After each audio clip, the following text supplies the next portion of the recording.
Friend अस्सलाम वालेकुम। मैं हूं आपका दोस्त सलमान खान। आज का हमारा टॉपिक है वो है कंसंट्रेशन ऑफ और कि हम कंसंट्रेशन ऑफ और कैसे करते हैं।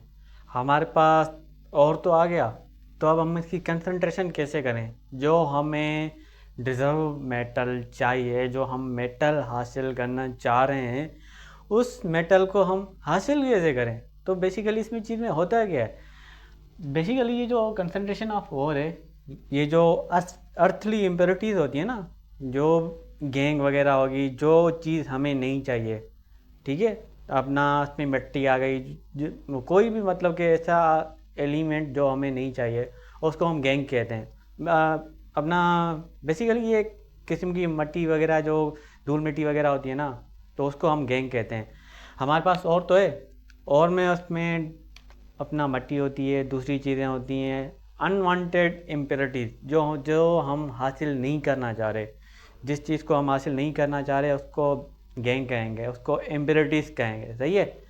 तो अब कंसंट्रेशन ऑफ और में अपना कौन कौन सी चीज़ें आती हैं। सबसे पहले आता है आपका हाइड्रोलिक वाशिंग, सही है, हाइड्रोलिक वाशिंग। उसके बाद आता है आपका फ्रोथ फ्लोटेशन मेथड, ठीक है। एफ एफ लिखोग्राम में आपको नोट्स प्रोवाइड कर दूंगा। फोर्थ फ्लोट प्रोसेस के बाद आता है आपका इलेक्ट्रोलाइसिस, कि हम इलेक्ट्रोलाइसिस कैसे करते हैं। आपका इलेक्ट्रोलाइसिस आ गया, इलेक्ट्रोलाइसिस के बाद आ क्या आपका लीचिंग, सही है। लीचिंग, ये लीचिंग क्या है, ये इलेक्ट्रोलाइसिस क्या है, ये फ्रोथ फ्लोटेशन क्या है, ये हाइड्रोलिक वाशिंग क्या है। तो हम आज के टॉपिक में यही पढ़ेंगे, सही है। तो ये बेसिकली ये कंसंट्रेशन ऑफ और कैसे करते हैं, ये हाइड्रोलिक वाशिंग। और दूसरा ये जो कंसंट्रेशन ऑफ और है ना, इसको हम ये भी कहते हैं बेनिफिकेशन भी कहते हैं, सही है। इसका दूसरा नाम जो है वो बेनिफिकेशन, बेनिफिकेशन या आप ड्रेसिंग कह लें, ये और ड्रेसिंग भी ये इसका ही नाम है। कि जो हमें और है ना उसकी ड्रेसिंग करते हैं, उसकी बेनिफिकेशन करते हैं, जो चीज़ हमें चाहिए उस चीज़ को हम हासिल करते हैं, सही है। ये आ गया आपका, आ गया इसका हम जो कंसंट्रेशन ऑफ ओरेंज, इसके दो नाम मैंने आपको बताया। अब आता है कि हम हाइड्रोलिक वाशिंग कैसे करते हैं, सही है। ये हाइड्रोलिक आपका आ गया, हाइड्रोलिक वाशिंग। हाइड्रोलिक वाशिंग में बेसिकली ये आपका ऊपर से ये अपना ये क्या है, ये ऊपर है, सही है। इस ऊपर में आपका क्या आता है, अपना जो पाउडर और है ना उसको हम डालते हैं। पाउडर और आ गया आपका, सही है, पाउडर और। इस पाउडर और ये ऊपर से आता है। ऊपर के बाद ये जो यहाँ पे साइड में क्या लगा होता है, यहाँ पे साइड में प्रेशर से अपना क्या आता है, वाटर आता है, पाइप लगा होता है, ये सही है। ये पाइप है, ये ऊपर से ये अपना ये क्या कहते हैं, ये हमारा और आ रहा है। और आने के बाद ये जो पाउडर और होता है बेसिकली, ठीक है, पाउडर और आ गया। ये प्रेशर से पानी आ रहा है, इस प्रेशर पानी से जो और है ना, सही है, ये हमारे और हैं जो मेटल हैं, वो ना ये नीचे गिर जाएंगे। और जो इम्प्योरिटीज़ होती है ना, वो इम्प्योरिटीज़ अपना जो जो गैंग वगैरह आ गया, वो मिट्टी के साथ बह के गैंग ये यहाँ पे आ जाती हैं, सही है। ऊपर है, सही है, ऊपर में पाउडर और है, ऊपर से पाउडर और आ रहा है। पाउडर और के बाद जो साइड में पाइप लगा हुआ है, तो प्रेशर से पानी आ रहा है, प्रेशर से पानी आके यहाँ पे जो हमें मेटल चाहिए वो नीचे अपना सेटल डाउन हो रहा है। नीचे सेटल डाउन होने के बाद जो गैंग है, जो इम्प्योरिटीज़ है, वो यहाँ पे आ रही हैं, सही है। ये तो हो गया हाइड्रोलिक वाशिंग। फिर से बता रहा हूँ, ये ऊपर है, सही है, ऊपर से पाउडर अपना और आ रहा है, पाउडर और ये साइड में पे अपना प्रेशर से पानी आ रहा है, H2O आ रहा है। और यहाँ पे हमें मेटल मिल रहा है जो हैवी मेटल होता है, सही है। और यहाँ पे हमें गैंग मिल रही है। तो ये जो हाइड्रोलिक वाशिंग है ना, ये बेसिकली इसमें जो जो हैवी मेटल होता है ना, वो हम क्या करते हैं कि वो हासिल कर लेते हैं, जो मतलब जिसकी डेंसिटी थोड़ी हाई होती है, सही है। अब जब अगर हम देखें किसी की मतलब हाई नहीं है, जैसे आपके जिंक सल्फाइड वगैरह हो गए, जिंक सल्फाइड हो गया, और आपका क्या कहते हैं अपना आयरन पायराइड हो गया, गैलिना हो गया, ठीक है, पीबी। तो ये कैसे होता है। अब जो फ्रोथ फ्लोटेशन है ना, प्रोसेस फ्रोथ फ्लोटेशन, सही है। इस फ्रोथ फ्लोटेशन में जितने भी आपके सल्फाइड आपके आते हैं ना, सल्फाइड और जो भी आ गया, आपके सल्फाइड और में आपके आते हैं गैलिना आता है, अपना आयरन पायराइड आता है, आपका जिंक ब्लेंड आता है, ये सल्फाइड और में आते हैं। अब सल्फाइड और को हम हाइड्रोलिक वाशिंग से नहीं अपना हासिल कर सकते, क्योंकि वो लाइट वेटेड होते हैं। सही है, लाइट वेटेड होने की वजह से सल्फाइड और अपना हाइड्रोलिक वाशिंग से हमें हासिल नहीं होता। अब फिर क्या करते हैं, एक बड़ा सा कंटेनर लेते हैं। सही है, ये आपका कंटेनर आ गया। उसके बाद ये आपका एयर, यहाँ पे आ गई ये एयर, ये इसमें होल्स होते हैं थोड़े छोटे छोटे, यहाँ से एयर आएगी। और यहाँ पे क्या करते हैं हम, जो हमें सल्फाइड जो जो भी हमारा और है ना, उस सल्फाइड और को हम पाइन अपना पाइन पाइन ऑयल से वेटेड कर लेते हैं। अब पाइन ऑयल के कौन से हम यूज़ करते हैं, डिफरेंट टाइप के हम पाइन ऑयल यूज़ करते हैं। इसमें अपना कौन से आते हैं, अपने ये आता है इसमें पोटाशियम जिंथेट। ठीक है, पोटाशियम जिंथेट। सही है, पोटाशियम जिंथेट हम इसमें डालते हैं। उसके बाद ये आपका पोटाशियम जिंथेट इसमें आ गया, ये वेटेड कर लेते हैं इसके साथ, इसको मिक्स करके यहाँ पे आ जाता है। सही है, ये यहाँ पे आ गया। फिर क्या होता है, यहाँ से हम आपकी एयर आती है, यहाँ पे हमने जो भी अपना सल्फाइड और हैं पाइन ऑयल से मिक्स करके हमने यहाँ पे रखे। फिर इसमें अपना पाइन ऑयल क्यों यूज़ करते हैं, क्योंकि फिर उसमें वाटर भी डालते हैं।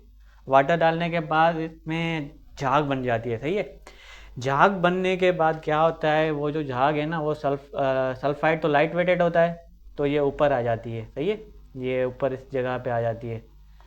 तो हम फिर क्या करते हैं, इसको कलेक्ट कर लेते हैं। आ गई बात समझ में। ये जो हमारा सल्फाइड और है, एक बड़ा सा कंटेनर लेते हैं। सही है, और बड़े से कंटेनर में हम क्या करते हैं, वो जो और हमें चाहिए उसमें और रख देते हैं, और रखने के बाद उसको मिक्स कर देते हैं पाइन ऑयल के साथ। पाइन ऑयल, हाँ पाइन ऑयल ही होता है, पाइन ऑयल के साथ मिक्स करते हैं। उसके बाद और यहाँ से एयर आती है, एयर आने के बाद उसमें वाटर भी डालते हैं। और फिर क्या होता है कि झाग बनती है। झाग फिर कंटिन्यू रहे, उसमें हम क्या करते हैं, इसमें अपना जो एक चीज़ है स्टेबलाइज़र डालते हैं, ताकि वो कंटिन्यू झाग रहे। उसका नाम का इसमें कौन सा डालते हैं हम, क्रिसोल डालते हैं। क्रिसोल क्या होता है, वो स्टेबलाइज़र होता है एक किस्म का। मतलब क्या करता है, वो झाग को ना कंटिन्यू रखता है, कंटिन्यू झाग रहेगी। और अगर हम इसमें ये क्रिसोल नहीं डालेंगे तो क्या होगा, ये झाग जल्दी ख़त्म हो जाएगी, और फिर हमें जो सल्फाइड और हमें यहाँ तक आएंगे ही नहीं। सही है, तो मैं फिर से बता रहा हूँ, हमने बड़ा सा कंटेनर लिया, उस बड़े से कंटेनर में पाइन ऑयल के साथ हमने और को मिक्स कर दिया। उसके बाद हमने इसको यहाँ पे सेटल डाउन कर, यहाँ पे आ जाता है। जो इम्प्योरिटीज़ होती है ना, फिर वो इम्प्योरिटीज़ हैवी होने की वजह से यहाँ पे सेटल डाउन हो जाती है, और जो सल्फाइड और हो गया ना, सल्फाइड और हमें ऐसे बाहर मिल जाता है।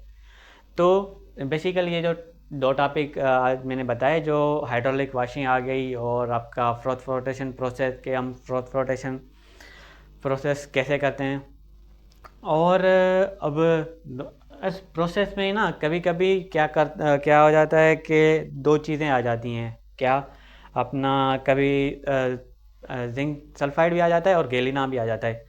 अब जिंक सल्फाइड और गैलिना दोनों में सल्फाइड है, फिर उसको हम कैसे रिमूव करेंगे।